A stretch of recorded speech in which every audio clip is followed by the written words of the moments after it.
bioteknologi apa yang digunakan pada koi Marafarm? Oke, silakan simak video berikut ini pada wawancara yang akan dilakukan oleh teman saya.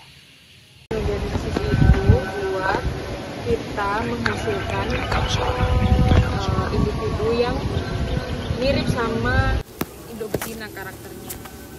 Nah, genogenesis ini itu dilakukan kepada ikan-ikan yang biasanya ciri fisik di ikan betina itu lebih gede. Misalkan ikan mas ya, ikan mas itu kan lebih gede betinanya daripada yang jantan. Nah, makanya kita mainnya di genogenesis. Karena apa? Harapannya biar anakannya nanti itu posturnya seperti indobetinanya. Jadi genogenesis itu kan sebuah perkawinan tanpa adanya kontribusi dari materi genetiknya si ikan jantan. Jadi spermanya itu diradiasi biar inaktif gitu, biar nggak bisa menurunkan karakternya ke anak-anaknya. Jadi spermanya itu diradiasi dulu biar inaktif.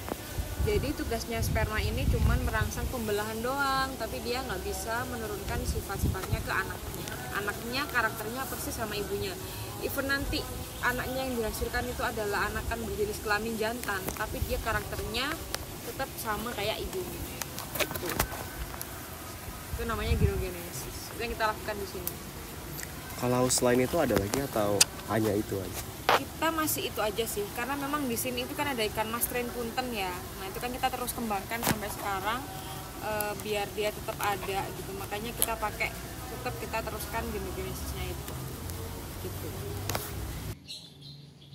Baik, setelah kita tahu mengenai bioteknologi apa yang sudah diterapkan di koi Marafarm, maka kita juga perlu tahu nih apa tujuan mereka melakukan genogenesis. Baik, untuk tujuannya ini bagaimana Ibu? Jadi kalau tujuan genogenesis itu kan tadi udah aku bilang ya, dia itu untuk menghasilkan individu yang identik karakternya dengan indobetina. Jadi memang indobetinanya aja yang harus kita cari gitu. Makanya itulah kalau misalkan kita tujuannya nyari yang mirip dengan indo jantan, ada lagi namanya itu androgenesis. Tapi kita nggak melakukan androgenesis di sini karena ikan mas itu kan yang gede kan betinanya. Makanya kita lakukan genogenesis itu. Jadi kenapa sih kok kita melakukan genogenesis? Karena genogenesis itu dia juga manfaatnya itu untuk mempercepat pemurnian suatu strain. Jadi misalkan nih ikan mas itu kan banyak kan. Jadi setelah berapa generasi itu kan dia akan mengalami penurunan performa. Nah, ketika itu kita mau memurnikan lagi, kita mau bentuk dia seperti induknya yang asal. Nah, itu kita pakai genogenesis itu karena dia yang paling cepat. Jadi di beberapa jurnal yang saya baca itu satu kali genogenesis itu sama dengan 14 kali perkawinan sekerabat. Jadi kalau 14 kali itu bayangin berapa tahun kamu harus menghasilkan, berapa tahun kamu harus memijahkan ikan yang sama secara terus-terusan sampai akhirnya menghasilkan yang mirip sama neneknya ini. Tapi kalau genogenesis itu pakai 2 kali genogenesis aja dia udah langsung. Jadi untuk nge-cut off itunya, panjangnya proses pemijahan dan seleksi individunya. Untuk tujuan efektivitas. Iya betul, efektivitas gitu. Jadi kalau di genogenesis itu lebih cepat. Baik, setelah kita mengetahui mengenai tujuan dari genogenesis sendiri, maka kita juga perlu tahu mengenai proses dari genogenesis. Mungkin gimana sih proses dari genogenesis ini? Oke, jadi kalau kita mau genogenesis itu yang pertama harus kita lakukan adalah kita harus seleksi induk dulu nih, induk yang udah siap pijah. Jantan betina kita siapin dulu. Kalau udah, biasanya untuk mempercepat prosesnya pemijahan itu kita suntik dulu pakai ovaprin. Kenapa sih disuntik ovaprin? Karena dia biar cepet. Karena ikan tuh kalau misalkan dia lagi dingin banget lingkungannya, biasanya dia mijahnya itu antara jam 4 jam 5 pagi. Jadi kalau kita gino tuh kita nggak pulang karena nungguin ikan bertelur. Nah ikan tuh bertelur tuh kapan, berapa jam? Itu yang kita nggak bisa kita nggak bisa prediksi karena terserah ikannya.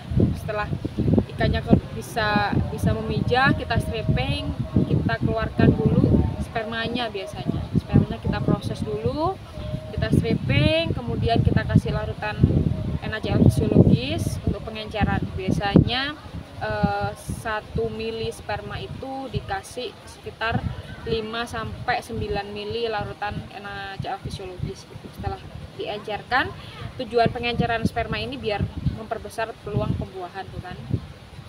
Nah setelah itu baru kita radiasi.